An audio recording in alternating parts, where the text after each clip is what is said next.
பூதலூரில்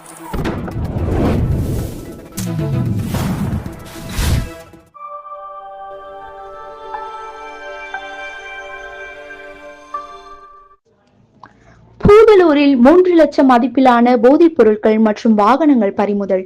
தஞ்சாவூர் மாவட்டம் திருவையாறு பூதலூரில் 3 லட்சம் மதிப்பிலான போதைப் பொருட்கள் போலீசாரால் கைப்பற்றப்பட்டது.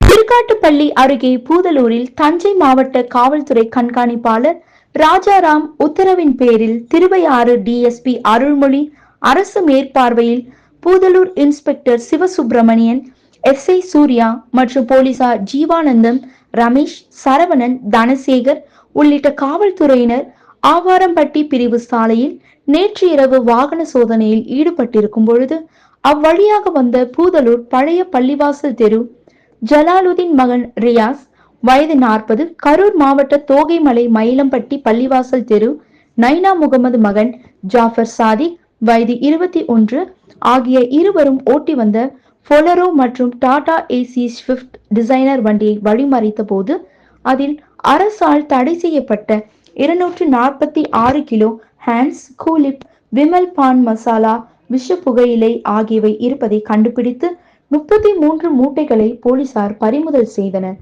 மேலும் வண்டிகளையும் பறிமுதல் செய்து காவல் நிலையம் கொண்டு வந்து வழக்கு பதிவு செய்து திருவையாறு நீதிமன்றத்தில் ஆஜர்படுத்தினர்.